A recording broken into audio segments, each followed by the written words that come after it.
जी, मैं सबसे पहले डॉक्टर साहब का एक बार आपको थोड़ा संक्षिप्त परिचय देना चाहूँगा।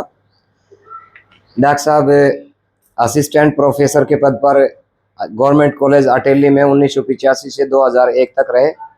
उसके बाद एसोसिएट प्रोफेसर के रूप में गवर्नमेंट पीजी कॉलेज नारनौल 2001 से 15 जुलाई 2013, और फिर उसके बाद government college of education Narnaul में जुलाई 2013 से 24/7/2014 तक एज ए प्रिंसिपल रहे। प्रिंसिपल की पोस्ट पर गवर्नमेंट कॉलेज फॉर वुमेन पाली के अंदर रहे 24/7/14 से 30/11/16 तक। और भूगोल पर इन्होंने 4 किताबें लिखी हैं, ज्योग्राफी पर इन्होंने 4 बुक्स लिखी हैं, 40 इनकी राष्ट्रीय अंतर्राष्ट्रीय पत्रिकाओं में रिसर्च पेपर छपे हैं। अंतर्राष्ट्रीय शैक्षिक शोध एसोसिएशन द्वारा उत्कृष्ट शैक्षिक सम्मान से सुशोभित किया गया है। और डॉक्टर साहब आपके अपने हैं, आपके अपने पड़ोसी गांव से हैं, कोलाना से हैं, अटेली में रहे हैं, अटेली कॉलेज में काफ़ी लंबी सेवाएं दी, फिर गवर्नमेंट कॉलेज पाली में, और इस तरह से डॉक्टर साहब ने अपने ज्ञान का प्रकाश सभी जगह फैलाया है। और उसके लिए हम चाहते हैं कि डॉक्टर साहब आपको हरियाणा के वातावरण के बारे में, जैसे physical geography, human geography, social geography के बारे में आपको अवगत करवाएंगे, क्योंकि एक हमारा जो सेवा पखवाड़ा चला हुआ है उसके अंतर्गत ये कार्यक्रम है कि हम किसी शिक्षाविद को बुलाएं और वो आपसे रूबरू हों और आपको कुछ नई बातें बताएं ताकि आपके ज्ञानार्जन में वृद्धि हो सके। तो इसके लिए मैं डॉक्टर साहब का विद्यालय परिवार की ओर से हार्दिक स्वागत करता हूं, अभिनंदन करता हूं। अब हम बहुत ज़्यादा समय न लेते हुए मैं डॉक्टर साहब से अनुरोध करना चाहूँगा कि डॉक्टर साहब आएँ और अपना लेक्चर डिलीवर करें। Thank you. डॉक्टर साहब सतवीर सिंह जी।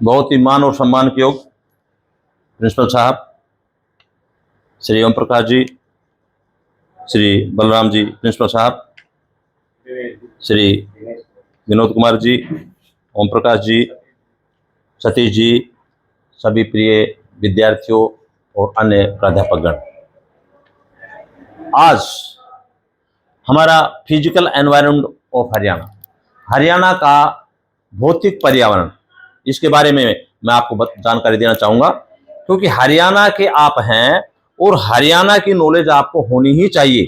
और हर पेपर में अब आगे बढ़ेंगे आप, चाहे वो ए ग्रेड हो, बी ग्रेड हो, सी ग्रेड हो, सभी ग्रेड्स में हरियाणा की नॉलेज तो आनी ही आनी है।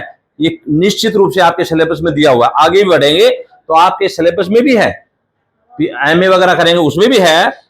और इसके अलावा जो एम्प्लॉयमेंट के, रोजगार के जो अवसर होंगे उसमें भी जरूरी है हरियाणा की नॉलेज। इसलिए आज मैं संक्षिप्त रूप से ही आपको हरियाणा के बारे में नक्शे समेत बताऊंगा कि हरियाणा की स्थिति क्या है, भौतिक वातावरण कैसा है। वातावरण का मतलब ये नहीं होता है कि एक ही चीज है, हम पेड़ पौधे लगा लेते हैं वातावरण का। वातावरण में सब कुछ शामिल हो जाता है, चाहे वो जैविक हो या अजैविक हमारे कारक हो, वे सभी जो मानव को प्रभावित करते हैं उन सभी चीजों को हम जो है पर्यावरण या वातावरण कहते हैं, जो हमें चारों ओर से घेरे हुए हैं और वो हमारे जीवन को प्रभावित करते हैं, हमारे विकास को प्रभावित करते हैं। आइए अब हम जो है संक्षिप्त रूप से बताना चाहते हैं कि हरियाणा के बारे में, लोकेशन के बारे में बताना चाहते हैं। सबसे पहले देखेंगे कि आप जब हरियाणा का जब आप नॉलेज लेंगे, जब आप पेपर करेंगे, तो सबसे पहले यहाँ तो मैंने 1 ही घंटे का है लेक्चर ये, लेकिन इसमें जो भी होंगे वो चैप्टर होंगे अलग अलग से, और ये लगभग 20 दिन का, 1 महीने का कोर्स होगा ये। उसमें आप ये कर लेंगे तो आप जो अभी आते हैं ना डी ग्रेड वगैरह के, नॉर्मली आपको टिक लगाएंगे, आपको ये समझ में आ जाएगा। क्योंकि जब ये पेपर चल रहा था तो उसके पास कुछ बच्चे मेरे पास आए थे कि उन्होंने कहा था सर आप हरियाणा के बारे में वीडियो बनाइए, तो मैंने उन बच्चों को दिया था और बाद में मेरे पास आकर कहा सर आपने जो बनाए थे उसमें लगभग सारे ही क्वेश्चन आ गए। क्यों? हमें ये पता है कि आपके जो टेस्ट होंगे वो इनमें से आते हैं। हरियाणा का तो नॉलेज आप सीखेंगे तो बहुत अच्छी तरह समझ में आएगा। तो यहाँ आज तुम्हें 1 घंटे का ही लेक्चर होगा, बाकी फिर आप जो ना मैंने काफी वीडियो बना रखे, देखना चाहो देख सकते हो बाद के अंदर मैं बताऊंगा। यहाँ देखिए बेटा लोकेशन के बारे में है। लोकेशन का मतलब है हरियाणा कहाँ स्थित है इंडिया के अंदर। यहाँ आप देखेंगे, यहाँ पढ़ेंगे तो आप, यहाँ दिल्ली है पूर्व में, यहाँ देखिए पूर्व में हमारा दिल्ली है, उत्तर में उत्तरांचल है, उत्तर पूर्व में, उत्तर में हिमाचल प्रदेश है और पंजाब है, हमारा पश्चिम में राजस्थान है और दक्षिण में भी राजस्थान है। और पूर्व के अंदर दिल्ली के साथ साथ उत्तर प्रदेश जो हमारा यमुना नदी है इसके पूर्व में है। ये सारा यमुना नदी ही हमारे हरियाणा को डिवाइड करती है उत्तर प्रदेश और हरियाणा से। तो ये लोकेशन आपने पढ़नी, इसका एक पूरा चैप्टर बनेगा। ये तो मैंने संक्षिप्त बनाया है, जब आप गहराई पढ़ेंगे ना तो इसके अक्षांश और देशांतर इसमें नंबर आते हैं, इसमें शॉर्टकट आते हैं बिल्कुल कि कितने अक्षांश और कितने देशांतर पे। आज तुम्हें बिल्कुल संक्षिप्त समझा देता हूं आपको। अगला है, मैं यहां भी थोड़ा सा ही बताना चाहूंगा कि हरियाणा, हमारा जो हरियाणा ही नहीं पूरा विश्व ही बदलता रहता है। कोई समझे कि आज हम यहां बैठे हैं वो करोड़ों साल से ऐसा ही, ऐसा नहीं है। हमारा भारत 25 करोड़ साल पहले बहुत दक्षिण में था। देखिए आप संक्षिप्त बताता हूं मैं आपको। आज तो हमारे क्या है, उत्तरी अमेरिका, दक्षिण America, Europe, Africa, Asia, Australia और एंटार्क्टिका 7 महाद्वीप बने हुए हैं। आज हम यही पढ़ाते हैं। लेकिन इसमें जो परिवर्तन आया है वो करोड़ों सालों के बाद में थोड़ा थोड़ा इंच इंच करके बदलाव आता है और हमें पता भी नहीं चलता, हमारी सदियां निकल जाती हैं। अब यहां देखिए पहले 25 करोड़ साल पहले हमारा जो पूरे महाद्वीप थे आपस में कैसे जुड़े हुए थे, ऐसे जुड़े हुए थे बिल्कुल, ठीक है। लेकिन बाद में क्या हुआ, टूट करके ऐसे गए। पूरी सिद्धांत हमारा कैसे टूटे थे लंबा है, पर मैं यही समझ लीजिए कि ये जुड़े हुए थे और ये सारे जुड़े हुए बात को क्या था, पेंजिया, ठीक है। और भारत कहां पर था, देखिए आप, ये भूमध्य रेखा है, भूमध्य रेखा के नीचे ये भारत है। यहाँ अफ्रीका के पास टच हुआ, ऑस्ट्रेलिया, एंटार्क्टिका जुड़े हुए थे सारे भाग है ना, ये इंडिया के, ये यहाँ थे, यहाँ नीचे देखिए आप, ये देखिए आप, ये इंडिया और आज कहा जा रहा है ऊपर जा रहा भूमध्य रेखा से ऊपर, और ये कहा था यहाँ 25 करोड़ साल पहले। ये पूरी थ्योरी 1 घंटे की, पर आप यहां समझ लीजिए ये भारत है और ये चलते चलते 5000 किलोमीटर ऊपर चला गया, चल करके और आगे इसमें टकरा गया। और टकराने के कारण से हिमालय पर्वत नहीं था, टकराने के कारण से हमारे क्या हुआ, ये टैथिन सागर है बीच में, तो इसका मलबा जो है ऐसे धीरे धीरे धीरे जल जाते आज हिमालय पर्वत खड़ा हो गया उसका, देखिए आप लगाइए, ठीक है। तो इतना समझ लीजिए कि स्थायी नहीं है कोई चीज, ऐसे हुआ। फिर उसके बाद में आइए भारत कैसे था। अब मैं भारत का भी थोड़ा बताते हुए, पहले यहां था, आरंभिक भारत यहां था, मैंने बता दी ये बात, देखिए ये लोकेशन समझ गए। अगले बार में 5 करोड़ के बाद में ये ऊपर चला गया इधर, फिर ये भूमध्य रेखा आ गई, भूमध्य रेखा 3.8 करोड़ भूमध्य रेखा से ऊपर चला गया और आज जो है हमारा भूमध्य रेखा से भी ऊपर चला गया, यानी कि यहां से लेकर के 5000 किलोमीटर दूरी तय करके जो आज हमारा अफ्रीका महाद्वीप पे जुड़ा हुआ था और धीरे धीरे ऊपर चला गया। तो आज हरियाणा के बारे में समझ में आ गए, इंडिया होगा तो इंडिया में हरियाणा आ गया। अब ये समझना है आपने, समझ गए ना, तो कोई स्थायी नहीं। अब चलिए अब मैं हरियाणा के बारे में ही बात करता हूं सीधी। अब बेटा आप सीधे आ जाओ हरियाणा के लोग, क्योंकि पीछे अगर तो बैकग्राउंड नहीं समझेंगे तो आप समझ नहीं पाएंगे कोई चीज को, कि कोई चीज स्थायी नहीं होती, हमारे पर्यावरण बदलता रहता है। इसीलिए आज हमारा टॉपिक भी यही होगा कि हरियाणा का जो पर्यावरण है वो बदलता रहता है। यहां देखिए, सबसे पहले अगर हरियाणा को नॉलेज लेनी है तो आपको सबसे पहले हरियाणा और हरियाणा के जो जिले हैं इनके बारे में लिख लिख के देखो। मैं आपको शॉर्टकट इसलिए बताऊंगा क्योंकि आप आगे आपके काम आएगा, आगे बढ़ना है तो आपको ये सारे जिले 3-4 बार प्रैक्टिस करेंगे। ये महेंद्रगढ़, रेवाड़ी, गुड़गांव ऐसे लिख लिख कर देखेंगे, 3-4 बार में आपको एकदम एक्यूरेट समझ में आ जाएगी कौन सी 22 जिले कौन कौन से, समझ में आ गई। चलो आगे, अगला चलो, क्योंकि हमें ज्यादा टाइम वेस्ट नहीं करना है। फिर ये है अक्षांश और देशांतर कितने से कितने डिग्री में है, इसका मतलब है ये देखिए, ये तो है अक्षांश, ऐसे लैटिट्यूड बोलते हैं इसको, ठीक है। जो लेटिव रेखा है बोलते हैं लैटिट्यूड, ऐसे ऐसे। और देशांतर कौन सी है, ऐसे, उत्तरी ध्रुव और दक्षिण ध्रुव को चलती रेखा होती है ना, उसे दक्षिण ध्रुव ये है। तो लैटिट्यूड और ये लॉन्गिट्यूड, समझ में आ गया। और इसके बारे में फिर आपको तैयार करना है, और वो कहां गया, ये लैटिट्यूड और लॉन्गिट्यूड एक क्वेश्चन पक्का ही पक्का आता है, कोई भी एग्जाम हो, इसमें कितने अक्षांश पर भारत हरियाणा है, कितने देशांतर है, ये मैं लिखा हुआ है, टोटल एरिया कितना है और हमारा जो राजधानी कौन सी है, इनमें से एक क्वेश्चन आता है, शॉर्टकट में मैंने दे रखा है सारा। अगला चलिए, उसमें ये भी आता है क्वेश्चन में कि हरियाणा के अंदर शुरू में कौन से जिले थे, उनके नाम बताइए। उसमें आता है कितने जिले थे, 6, 7, 8, 9, 10 आके आपने टिक लगाना होता है। यहाँ शुरू के अंदर जो है 7 जिले ही थे 1966 जब हरियाणा बना। तो इस तरह क्वेश्चन आते हैं शॉर्टकट। यहाँ आप कर लोगे, ये मेरी किताब कर लोगे तो ऐसे टिक आते हैं, उसमें क्वेश्चन आएंगे। अब आप बोल लोगे भी आपको, अगर आपने वास्तव में नहीं पढ़ा है तो आप क्या बोलोगे, पता नहीं 10 होगा 12 होगा, एग्जैक्टली आप पढ़िए। ठीक है, अगला चलिए। उसके बाद में हमारा ये एक एक क्वेश्चन आता है इसमें। आपके जो एग्जाम होंगे इंप्लॉयमेंट के, तो इसमें एक एक आते हैं। एडमिनिस्ट्रेटिव डिवीजन कितने हैं आप बनाए, करनाल डिवीजन है तो करनाल डिवीजन कौन कौन से जिले हैं। ठीक है, ऐसे रोहतक झज्जर, ये रोहतक में कितने, रोहतक डिवीजन में कितने जिले हैं, हिसार में कितने जिले हैं, गुड़गांव कितने, और फरीदाबाद में कितने जिले और टोटल कितने एडमिनिस्ट्रेटिव डिवीजन है, इसमें एक क्वेश्चन आता है। ठीक है, ऐसे याद करना है। अगला, अब यहां आ जाइए। अब मैंने फिर इन पूरे, वो तो मैंने वर्बली बताया था, अब नक्शे के अंदर देखिए आप, यहां बहुत आराम से याद हो जाएगा कि हिसार मंडल में कौन कौन से जिले हैं। अगर आपने नक्शा तैयार बढ़िया कर लिया है, आपने 22 जिले याद कर, तो आप फटाफट बता दोगे भाई ये हिसार जिला है, इसमें 1, 2, 3, 4 ऐसे ये जिले कौन से हैं, उनका नाम कर लो। वो यही आता है क्वेश्चन, हिसार जिले में कौन से, हिसार डिवीजन में कितने जिले हैं, आ जाएगा। हमारा गुड़गांव जिले, गुड़गांव में जो है डिवीजन में कितने जिले हैं, तो आप बताएंगे गुड़गांव, रेवाड़ी, महेंद्रगढ़, अलग अलग बांट रखे। तो ऐसे तैयार करना, इस तरह क्वेश्चन ऐसे आते हैं, ऐसे तैयारी करनी है आपने। ठीक है, तो आप समझ गए ना मेरी बात, डिवीजन कैसे होते हैं, ऐसे तैयार करिए। अगले चलिए। फिर उसके बाद में आता है क्वेश्चन कि हमारे नेबरिंग स्टेट कौन सी है। अब मैंने बता दिया भाई, इधर जो है उत्तर में हमारे कौन से पड़ोसी हैं, इधर कौन से पड़ोसी हैं, दक्षिण में कौन से पड़ोसी हैं, पूर्व में कौन से, पश्चिम में कौन से। एक पड़ोसी को मैंने सारा डिटेल से बता रखा, क्योंकि हम तो यहाँ अगर मैं बोलूंगा तो चैप्टर वाइज है, 20 दिन का काम है, पर मैं शॉर्टकट बता रहा हूं। अगले चलिए। अब यहां आपने देखना है कि हमारा जियोलॉजिकल सिस्टम हरियाणा का कैसा, जियोलॉजी का मतलब है भूगर्भ में हमारा कैसा, हमारा धरती है ना ये कैसी है, यहाँ नीचे पत्थर है या प्लेन है या क्या है। अब आपके नक्शे में एकदम देख देंगे, रटने की जरूरत नहीं है, नक्शे में देखेंगे तो आपने मैंने डिवाइड कर रखा है। अरावली सिस्टम दक्षिण भारत में है, ये ब्लैक कलर दे रखा है। यहाँ पर्वत है, ये अपने है ना खोल के, नांदा के, इधर के, ये सारे यहां से लेकर के ये सारे पर्वत हैं, इन्हें बोलते हैं अरावली पर्वत, जो वर्ल्ड के सबसे पुराने हैं, करोड़ों सालों पुराने, सबसे पुराने वर्ल्ड के।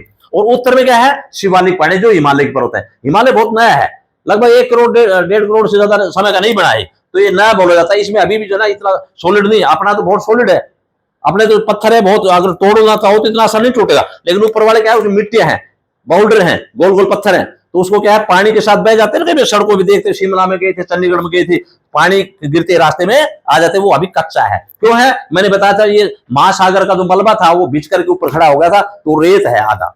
ठीक है, और वो बहते बहते पानी में नीचे फिर आ जाता है, ये है हमारा। तो ऊपर और ये नीचे वाला सारा भाग क्या है, लगभग 57% क्या है, समतल भाग है, मिट्टी से बना हुआ है। मिट्टी से कैसे, ऊपर पहाड़ है, सारी मिट्टी बह बह करके झील में जमा होगी। नीचे के अरावली पर्वत है, इनकी जो है यहाँ मिट्टी जाकर के सारे जमा होगी, और जमा होने के बाद में क्या है, सारा हमारा लेवल प्लेन है। लेवल प्लेन है तो इसका मतलब एग्रीकल्चर बहुत बढ़िया होती है।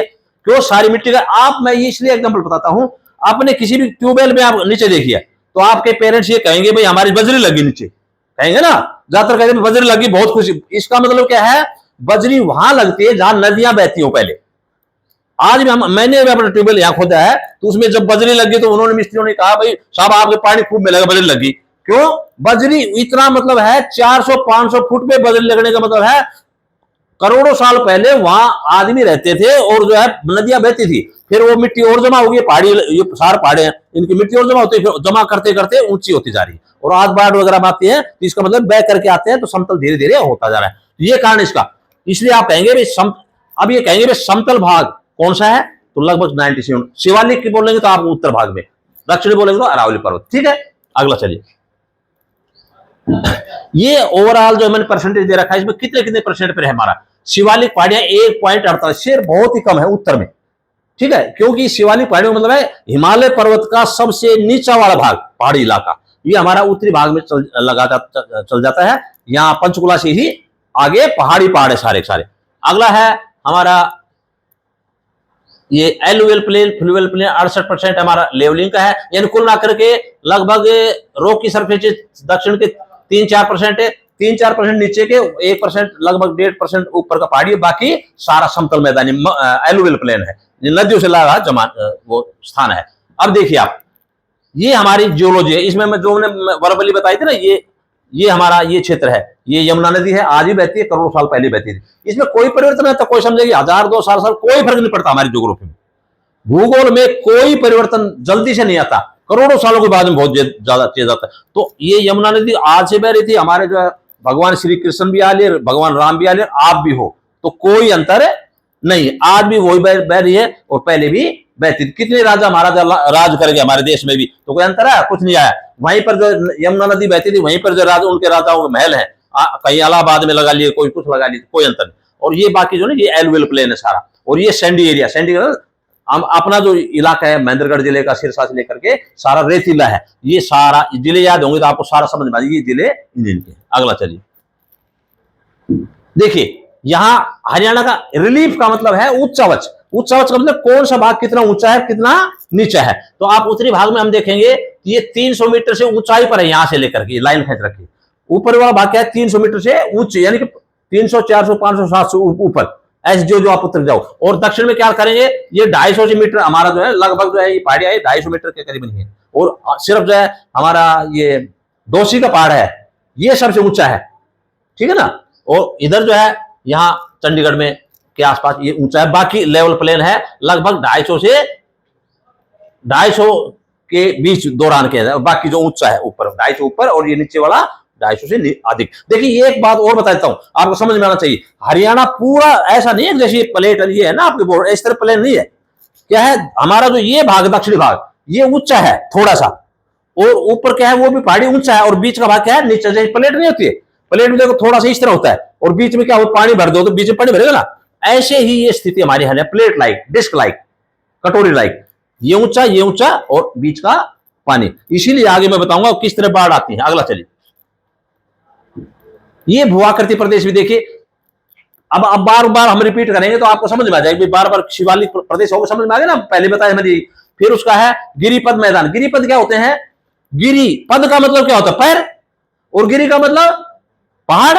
पहाड़ों का पैर का मतलब पहाड़ जो ऊंचे होते हैं उसके नीचे वाला भाग है, उसको क्या बोलते हैं, गिरिपद। जैसे कहते हैं सत्यवीर, और सत्यवीर का पद, सतवीर पद बोलते तो इसका मतलब पैर नीचे है सतवीर के। ऐसे गिरी बोल पहाड़, और पहाड़ के नीचे वाला भाग है। तो गिरिपद का मतलब है यहां जो धीरे धीरे ऊंचा पानी के साथ साथ जो मटेरियल आता है, यहां आसपास जमा हो जाता है नीचे, और जमा होने के बाद जो गिरी के पद के पास जो होता है उसमें कंकर पत्थर ज्यादा पाए, इसे बोलते हैं गिरिपद के मैदान। मैदान बन जाते हैं, उसमें कंकर पत्थर ज्यादा होते हैं। अगला है जलोढ़ के मैदान। अभी मैंने बताया सारे जलोढ़ का मतलब है नदियां बहती थी, और नदियां बहने के कारण से सारा जो बीच का भाग है एलुवियल प्लेन है। अगला चलिए, बाढ़ के मैदान। ये हमारा यमुना नदी तो बाढ़ आएगी, और यहाँ घाघर नदी, दो ही तो हमारी मुख्य नदियां, और एक पेरिनियल रिवर है। सदावाहिनी कौन सी है, सिर्फ यमुना नदी, बाकी सीजनल स्ट्रीम है, ठीक है। ये बाढ़ जब अब बारिश आती है तो बाढ़ में पानी ज्यादा, तो आसपास क्षेत्र में पानी भर जाता है, और जब बाढ़ कम हो जाएगी तो धीरे धीरे खत्म हो जाएगी। ये बाढ़ के मैदान बोलते हैं, जहां भी जब बारिश आती है तो आसपास क्षेत्र में, अभी बाढ़ नहीं आ रही है, हर साल आती है, कोई नई बात नहीं है, तो उसे बोलते हैं बाढ़ के मैदान। अगला चलिए, बालू के टीले। मैंने बताई जब यहाँ लेकर के सिरसा से लेकर के हमारे जिला महेंद्रगढ़ रेवाड़ी तक का जो क्षेत्र है सारा बालू का टीला बोला जाता है। आज भी हमने समतली करा के बालू के टीले हैं, हमने तो खुद किए हुए। जब हमारे 1970 की बात है, हमारे पिताजी वगैरह जो ऊंटों से करते, पहले तो ट्रैक्टर वगैरह बहुत कम होते थे, तो ऊंटों से लेवलिंग कराते थे, ऊंचे नीचे अंडुलेटिंग, मतलब ऐसे ऐसे ऐसे ऐसे, और फिर धीरे धीरे करके सभी ने अपने समतल मैदान बना लिए हैं। तरंगित बालू का मतलब मैंने बताया, तरंग का मतलब ऐसा ऐसा ऐसे तरंगित करके, ऊंचा हो फिर नीचा हो फिर ऊंचा हो, फिर उसे बोलते हैं तरंगित, अंडुलेटिंग प्लेन, ठीक है। और ये अरावली पहाड़ियां, अभी इसमें आपको समझ में आ जाएगा बिल्कुल, जब आप तैयारी करोगे ना तो इसमें समझ में आ जाएगा नक्शे के साथ से। अगला चलिए, ये बेटा अपवा तंत्र। अपवा तंत्र का मतलब है रिवर सिस्टम। नदियां कैसे बहती है, किस ढाल, तो नदियां हमेशा ढाल के अनुसार बहती है। देखिए ये ऊंचा भाग समझ में आ गया ना, अब ये ऊंचा भाग है तो इधर ही जाएगा, और ये वाला है तो ये इधर जाएगा। जब आपने इतनी चीजें समझ में तो आपको बिल्कुल समझ में आएगा भाई, ये नीचे वाला ऊंचा है तो इधर जाएगा, और ये ऊपर वाला तो ऐसे जाएगा। तो इसलिए ये नदियां हैं। अब नदियों के नाम बिल्कुल अलग अलग है, काफी देर लग जाएगी, फिर मैं बता दो। रिवर हमारा घग्गर है, रिवर टांगड़ी है, रिवर सरस्वती वगैरह है ना, पुरानी सरस्वती थी, इनके एक एक लेक्चर है पूरा सरस्वती का, कभी करेंगे इस बार। ये सारी नदियां क्या है ऐसी थी, किंतु समय के अनुसार क्या हुआ, सरस्वती नदी में बीच में भूकंप वगैरह आने के कारण से, या कोई ज्वाला फटने के कारण से बीच का जो रास्ता है ऊंचा हो गया, और उसके बाद में उसका डाइवर्ट हो गया रास्ता। इसलिए वो बोलते हैं ना, आगे जो जाती थी, आगे अरब सागर में गिरती थी, वो आगे उसका रास्ता डाइवर्ट होगा। डाइवर्ट होने से जो है हमें बोलते हैं भाई ये गुप्त है, गुप्त नहीं है, उसका रास्ता बदल गया किसी कारण से। इसलिए आज हम खुदाई करते हैं तो उसके रास्ते पुराने चैनल हैं, राजस्थान से लेकर खुदाई कर रहे हैं। खुदाई क्यों कर रहे हैं?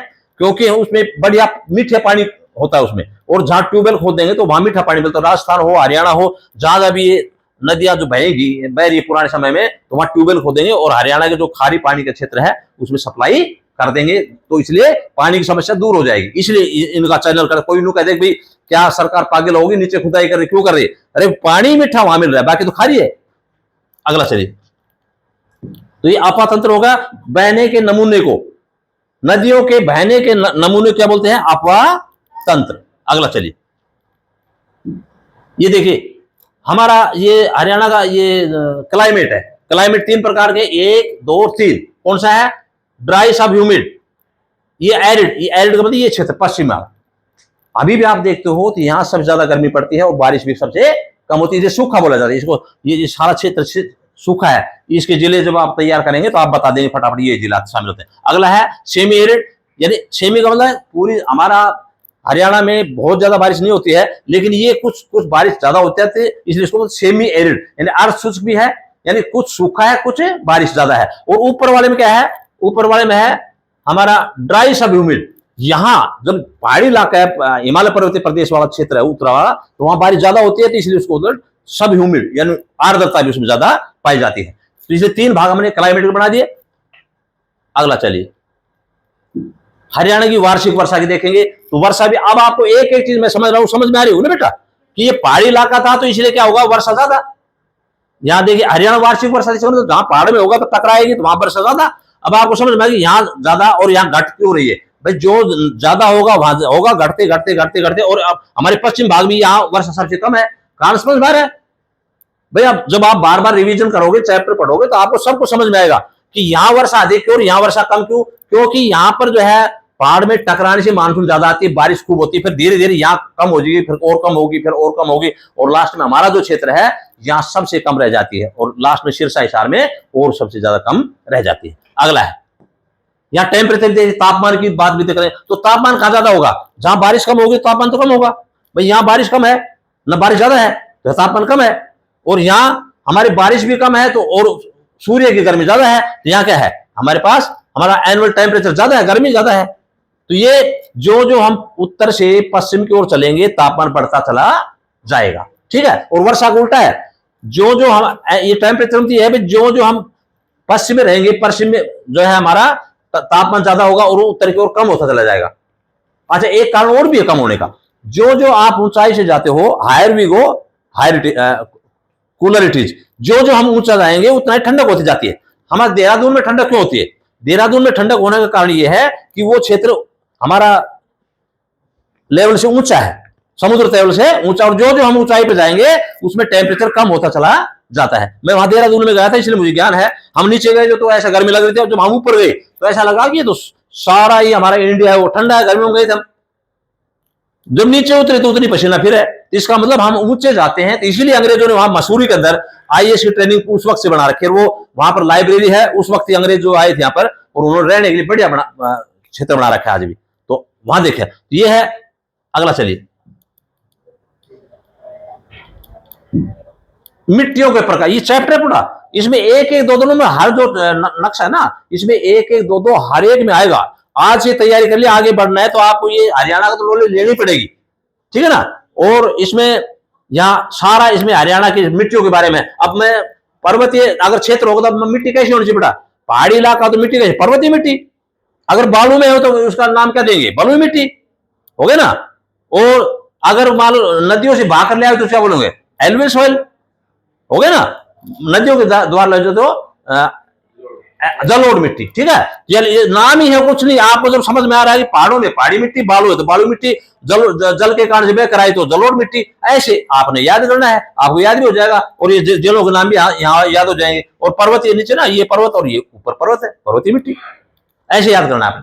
अगला चलिए, मैंने 2-3 बच्चों को समझाने के लिए और सरल तरीके से भी हमने मिट्टियों के कई प्रकार बनाए, क्योंकि हम जो करते हैं काम तो हम रिसर्च लेवल पे करते हैं पीजी के बच्चों को पढ़ाने के लिए, और भी तो हम यहाँ संक्षिप्त रूप समझाते तो आपको समझ में एक के समझ में नहीं आया तो कोई बात नहीं, हमने और सरल तरीके से समझाया भाई ये कौन सी मिट्टी है, ये कौन सी मिट्टी है और ये कौन सी मिट्टी है ऊपर, ठीक है ना। इसके 3 भाग बना दिए, zone of udic soil, zone of ustic soil, zone of aridic and torric soil. Aridic का भी मतलब होता है शुष्क मिट्टी, ठीक है।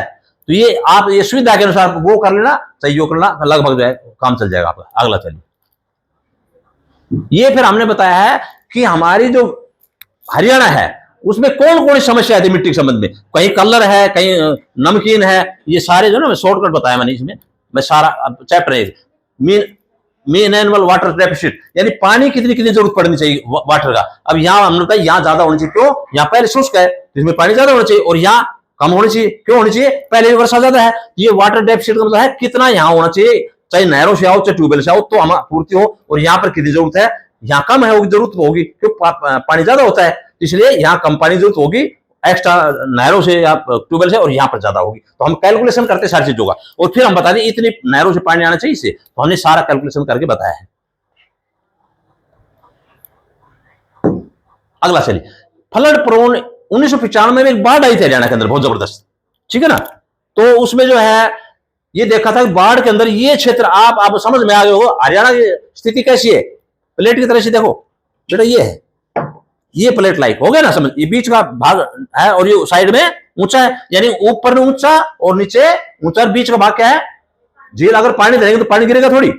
ऐसे ही यहां दक्षिणी भाग के अंदर देखेंगे तो यहां क्या हुआ, बाढ़ आ गई 1995 के अंदर, और सरकार ने क्या करा, ज्योग्राफी वालों से मदद तो ली नहीं, सरकार ने कहा पानी निकाल दो, यहां पाइप लगाए, पाइप लगा के थोड़ा सा वहां छोड़ दें, वहां छोड़ दे तो नीचे से फिर निकला है पानी, पानी कहां से जाएगा भाई, आपका ट्यूबवेल जितना लेवल आ गया आपका अपना यहां से और रोड तक जाएंगे तो रोड तक में अपना कम से कम मान लो 200-300 फुट ट्यूबवेल होते हैं, उस लेवल का बिना खुदे ही वहां लेवल है, तो वहां पानी भरा होगा, अपना लेवल करना पड़ेगा, तो पानी कहां से निकल गया, पानी है उसको निकालने के क्या चाहिए, बहुत दूर यहाँ हमारे क्षेत्र में भेजना चाहिए पानी। उन्होंने क्या करा, यहां से लिया पाइप छोड़ दिया थोड़ी दूर में, वो पानी नीचे से दूसरा निकला फिर आ जाए, तो कभी खत्म नहीं हुआ और वाष्प के कारण से ही खत्म हो पाया। तो ये सारा ज्योग्राफिकल है, ज्योग्राफी समझेंगे तो आप समझ पाएंगे इसका। तो मैंने इसलिए बताया कि ये सारा क्षेत्र क्या था, बाढ़ का मैदान बना। अगला चलिए, हरियाणा की फॉरेस्ट में अब मैं ये बताना चाहता हूं, हरियाणा के अंदर जो फॉरेस्ट लगभग काट दिए गए हैं।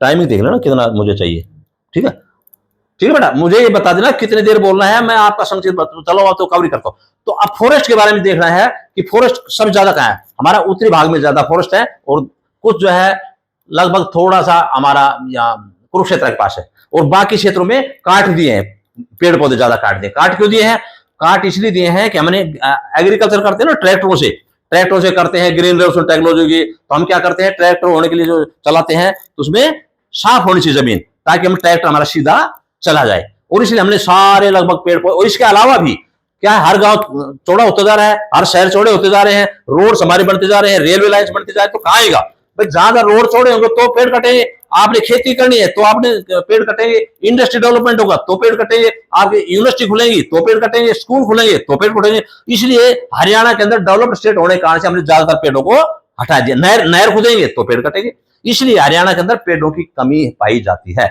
उद्योग धंधे अभी चल रहे हैं तो सारे पेड़ कटेंगे, इसलिए हरियाणा में यहाँ लगभग 4% से भी नीचे टोटल औसत लगाएंगे तो हमारे वनस्पति या वन पाए जाते हैं। इसी का कारण ये है कि हमें ज्यादा पेड़ पौधे लगाना चाहिए, तो अलग चैप्टर आगे फिर करेंगे कभी कहां पे क्या करना है, पर फिलहाल ये कारण का मैंने बता दिया कि कारण इसलिए है कि हम चारों तरफ हम डेवलपमेंट का काम चल रहा है, और जैसे सड़क यहाँ पर एक पट्टी थी, आज हमने 4 से ज्यादा चौड़ी होगी तो हो गया ना, स्कूल कॉलेज यूनिवर्सिटी कितनी खुल रही है, हर जगह चाहिए, इंडस्ट्री खुल रही है, तो इसलिए पेड़ पौधे कटेंगे निश्चित रूप से।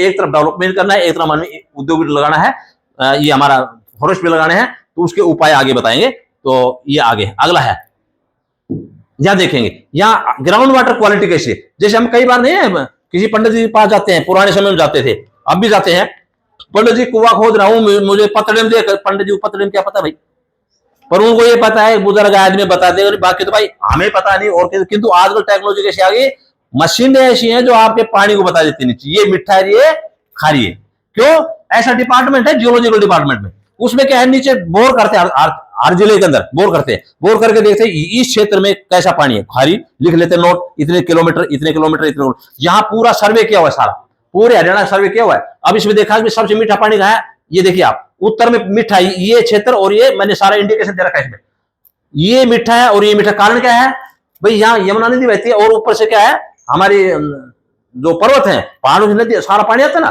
तो जो पहाड़ों से आएगा, प्रकृति का आएगा तो कैसे आएगा, मीठा पानी आएगा, और जहां प्रकृति का आएगा तो मीठा होगा। इसी प्रकार से दक्षिण हरियाणा में क्या है, एक डोहन नदी है, कृष्णावती है, सारी नदी आती है, ठीक है ना, डोसी के क्षेत्र से नदियां चलती है, तो क्या है, वो नदियां जहां बहेंगी वहां मीठा पानी मिलेगा। और जहां झील है, अब ये सारा क्षेत्र झील का है, तो ये झील का तो क्या होगा, जब बार बार पानी जाएगा तो झील में क्या होगा, नमकीन वगैरह सारा जाकर के वहां जमा हो जाएगा, फिर अगले साल फिर जमा हो जाएगा, वाष्प से मीठा पानी बादल बन जाएगा, तो मीठा तो ऊपर निकलेगा, बाकी जमा होगा, जमा होकर क्या होगा, नमकीन बन जाएगा। तो ये सारा क्षेत्र नमकीन पाया जाता है, बाकी भी मीठा पाया जाता है। ये सारा एक एक चैप्टर है पूरा, पर आपने संक्षिप्त रूप से समझ लेना है।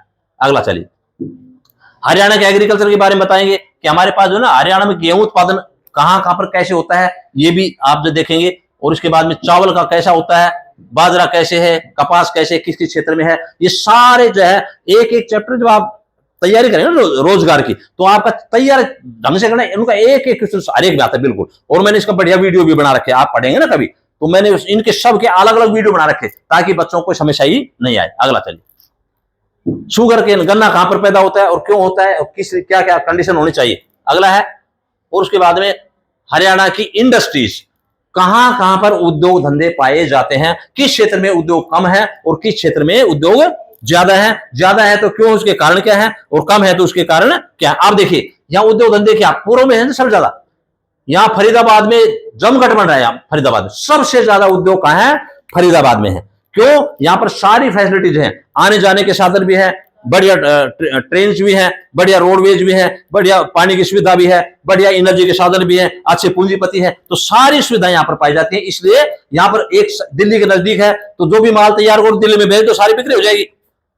इसलिए यहाँ पर देखिए पश्चिम में देखिए आप इतना डेवलपमेंट नहीं हो पाया है, जैसे हमारा इलाका है ना, अपना कहाँ हुआ है, अपने इलाके में डेवलपमेंट हुआ है, तो इसलिए यहाँ पर अभी डेवलपमेंट होगा। अभी नांगल चौधरी के अंदर अभी शुरुआत होगी अपने जिले की, अभी महेंद्रगढ़ जिले की या रेवाड़ी जिले की अभी शुरुआत होगी, ये सेंट्रल गवर्नमेंट करवाएगी इसका। जब मैं पीएचडी करता था, जब ये नक्शा था कि भाई हरियाणा में प्रोजेक्ट पश्चिम में कब स्टार्ट होगा, देखिए आप 1992 में मैंने पीएचडी स्टार्ट करी थी, और वो नक्शा मेरे पास आज भी रखा है। ध्यान देखे कितना डेवलप, मैं ही रिटायर होगा पर अभी तक जो प्रोजेक्ट चालू नहीं हुआ, सरकार का बहुत स्लो स्पीड चलता है।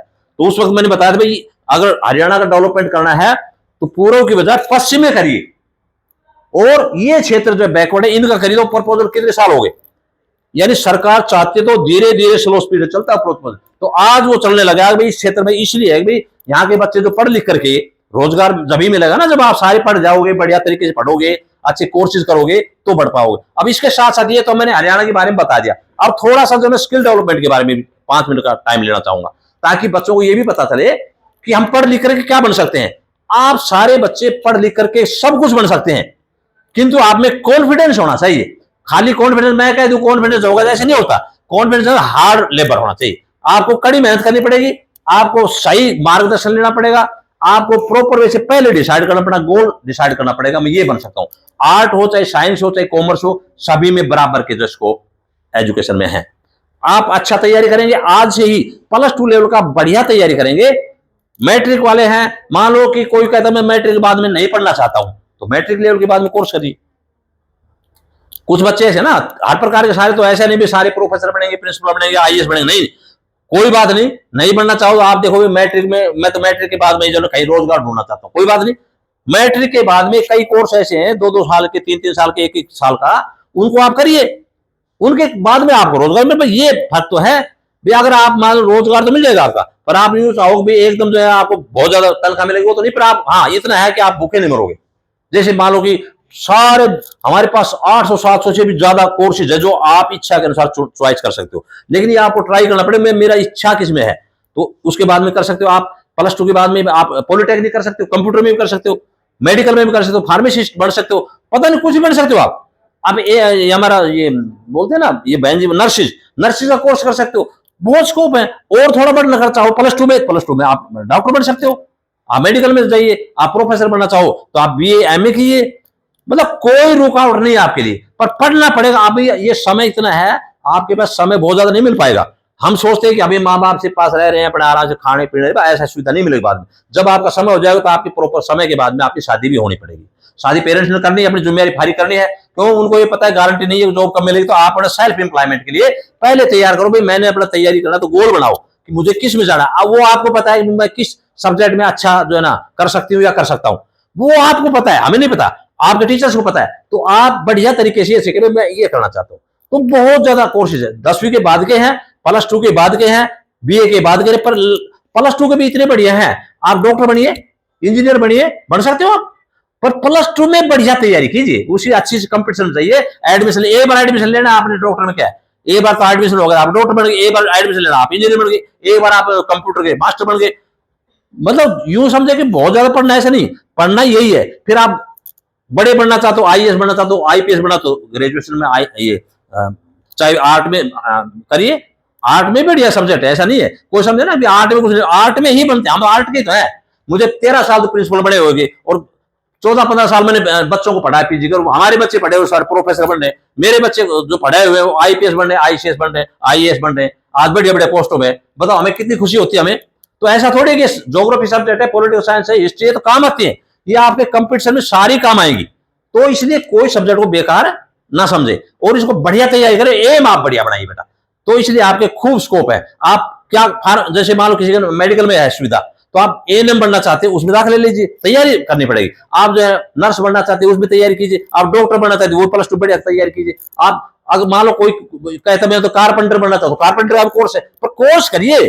खाली यूं कहूंगा मैं यहाँ से ट्रेनिंग ले लूंगा, यहाँ बैठे लकड़ी छोड़ते, इससे नहीं बात बनेगी। ट्रेनिंग लो, प्रॉपर ट्रेनिंग लेके आप अपने खोल सकते हो। गवर्नमेंट लोन भी देती है, सेल्फ एम्प्लॉयमेंट के लिए देती है, और गवर्नमेंट की जॉब निकलती है। आप लाइनमैन का कोर्स करिए, कोर्स है सारे, और बढ़िया गवर्नमेंट जॉब देती है, ऐसा कुछ नहीं है। और आप तैयारी कीजिए। आप प्रोफेसर बनना चाहते हो तो बेटा आपको एमएससी करना पड़ेगा, उसके बाद में नेट भी करना होगा, पीएचडी भी करनी पड़ेगी। प्रोफेसर बनने के लिए अब इतना टाइट कर दिया है, पर वो है बन सकते हो, मैं यूं नहीं कहता नहीं बन सकते हो, पर कहने में समय देना पड़ेगा आपको। एमए एमएससी करिए, एमकॉम करिए, उसके बाद में नेट तैयार करिए, नेट के बाद में दाखिला होता है पीएचडी का। और फिर जब पीएचडी कर देंगे तो निश्चित रूप से, आज ज्यादा पीएचडी नहीं है, जो भी पीएचडी मैंने एक भी घर बैठा नहीं देखा है। खुद मेरे 3 बच्चे हैं, तीनों के तीनों सारे पीएचडी कर रखे हैं, सारे प्रोफेसर बनने। तो ऐसा नहीं है, पर समय तो देना पड़ता। देखो आप एक तो मैट्रिक पे लगे तो आप 10 साल उसको कम से कम उसको गैप होता है, कम से कम 10 साल लग जाते हैं उसमें। तो ये आपके ऊपर डिपेंड का, स्किल डेवलपमेंट का कोई चिंता नहीं, पर चिंता ये है कि खाली यूं बैठने से बात नहीं बनेगी। हम तो गाइडेंस दे सकते हैं, आपके टीचर्स गाइडेंस, मेहनत आपकी होगी। आपके पास तो बहुत बढ़िया, ये मैंने देखा आपके बढ़िया बढ़िया जो कंप्यूटर रखे, आप इसकी तैयारी कीजिए।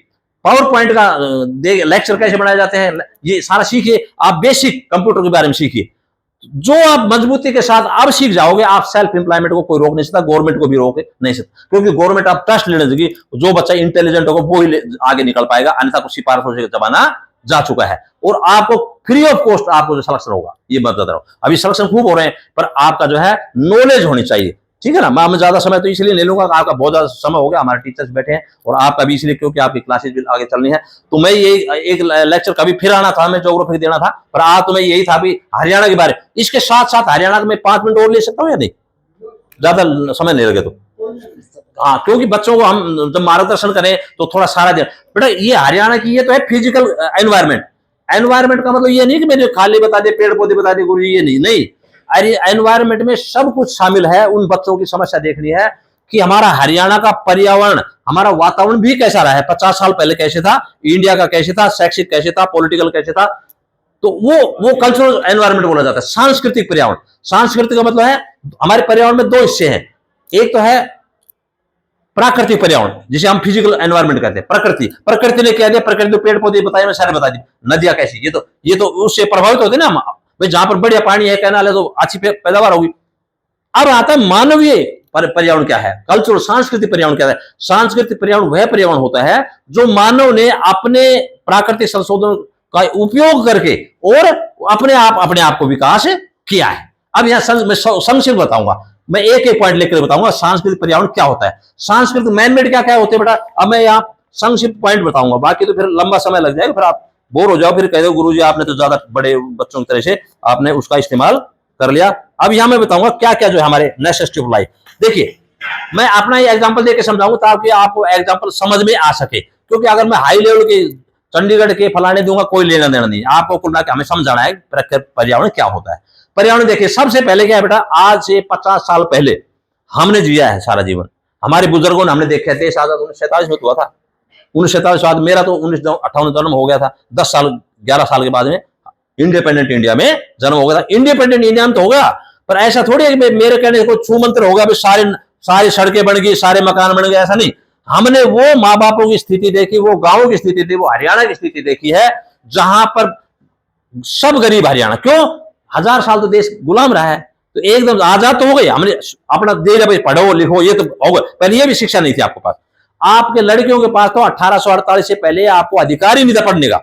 सावित्रीबाई फुले ने पहली बार प्रयास किया था कि लड़कियों को पढ़ाओ, और उसका असर आज मिल रहा है। देखिए आप 100 साल के बाद में, तो आज आपको अधिकार मिल रहा है। और उसके बाद में हम देखते हैं, संक्षिप्त रूप से मैं बताना चाहूंगा, जैसे हमारा सिस्टम क्या था, फैमिली सिस्टम क्या था, ज्वाइंट फैमिली होता था, एक परिवार में 10-10, 20-20 जो ना पूरे, जैसे 6 भाई हैं तो 6 के सारे बच्चे रहते थे, अपना अपना काम करते, सारा खाना पीना सारा साथ करते थे, और एकदम प्रेम ऐसा रहता था। एक भाई है वो उससे भी ज्यादा बढ़िया, वो उससे, जैसे राम और लक्ष्मण की जोड़ी होते ऐसे होते थे भाई, ये हमने देखा है। उसके बाद में अब आज की बात, मकान पक्के होते थे, कच्चे होते, सारे कच्चे होते, गलियां कच्ची होती, एक दो को छोड़ करके, जिसको गांव बोलते बोरा, बोरा का मतलब थोड़ा बहुत पैसा हो उसने पक्का बना, बाकी सारे कच्चे होते थे सभी का, अपना लीप लिया गोबर से और इससे मिट्टी से, और लिपाई करके अपना गुजारा कर लिया, ऊपर छांद होती थी। और हमने देखा है कि इतना बुरा हाल था कि पैसा था ही नहीं समाज के अंदर। समाज में क्या था, हमारा सिस्टम भी क्या था, बार्टर सिस्टम था। बार्टर मतलब है वस्तु विनिमय पनमाली, एक चीज आपने दे दी, बदले में वो सामान ले लिया, ये सिस्टम था, पैसे का था ही नहीं।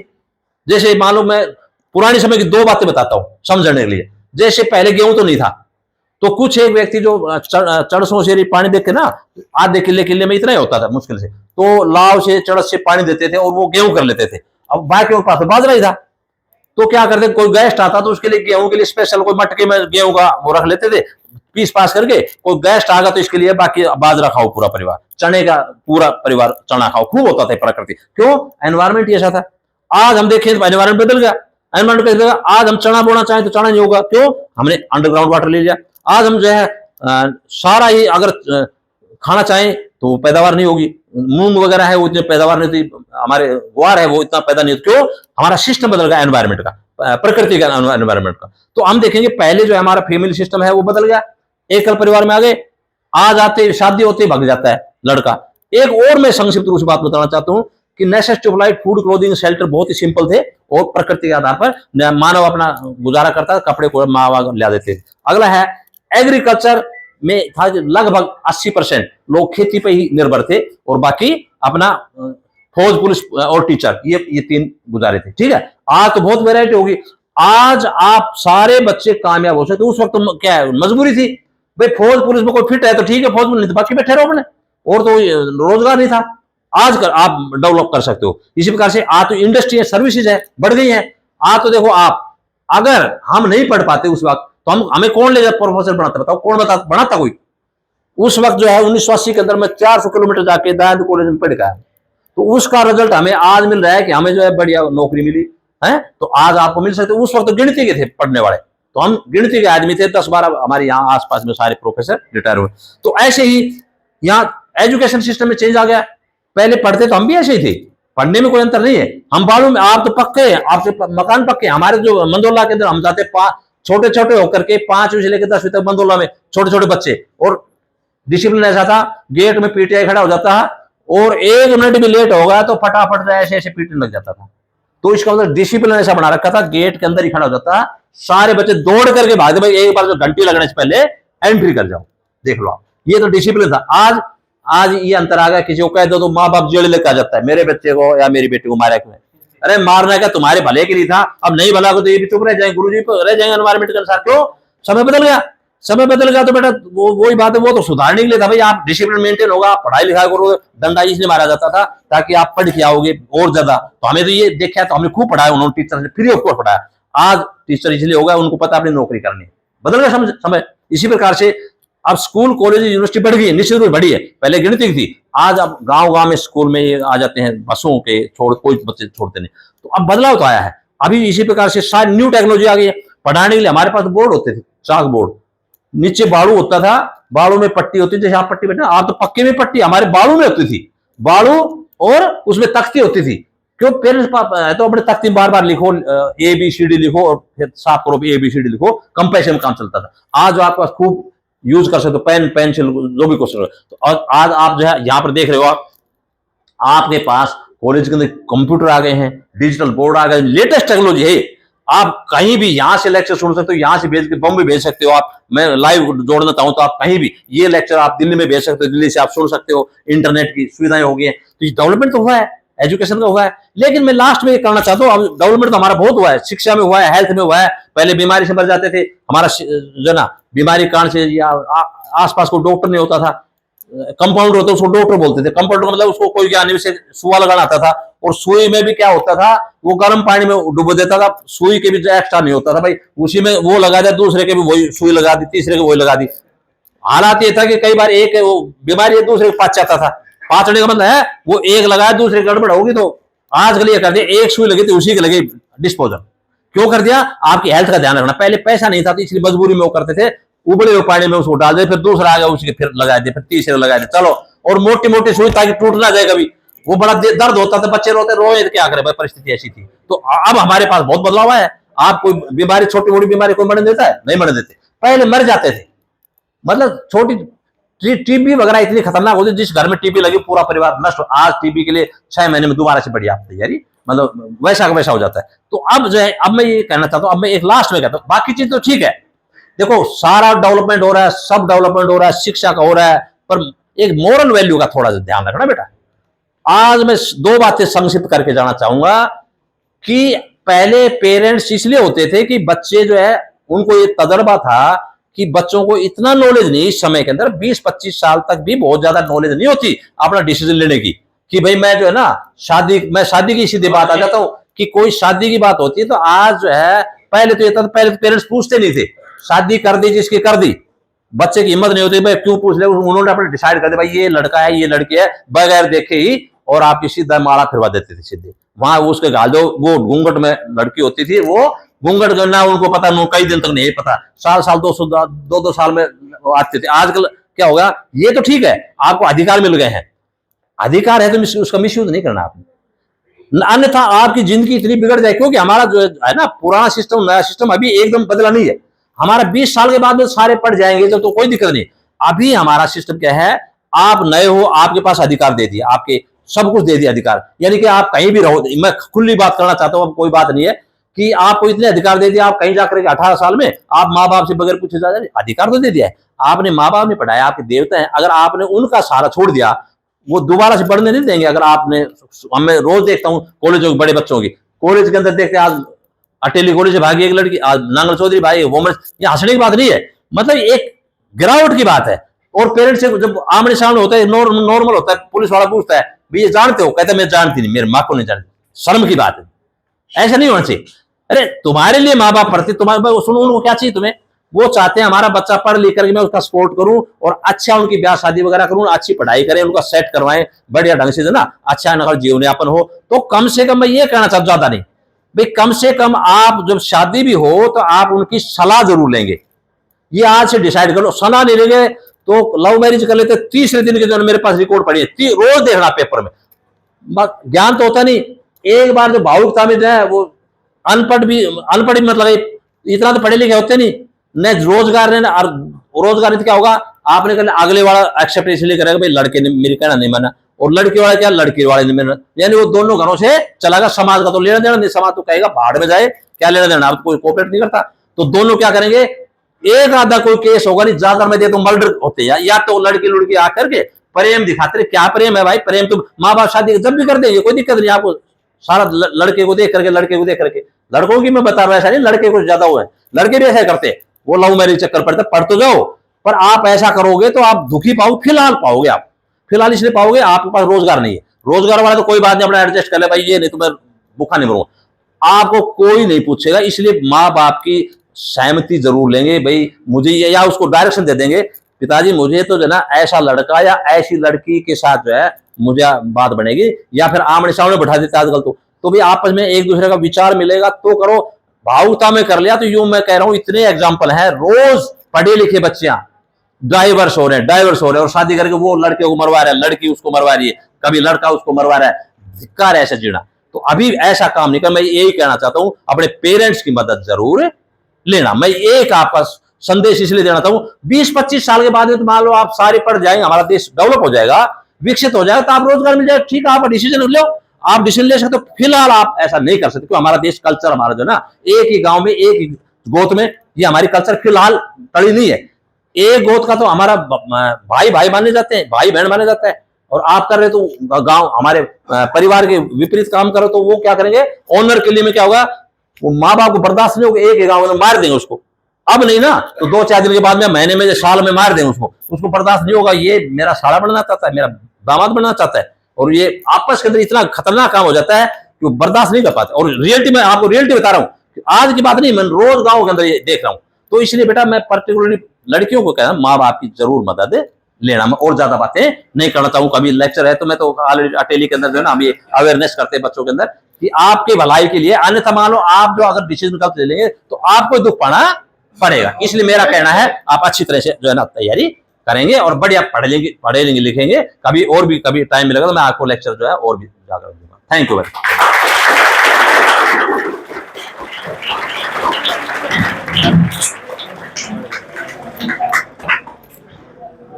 थैंक यू डॉक्टर साहब।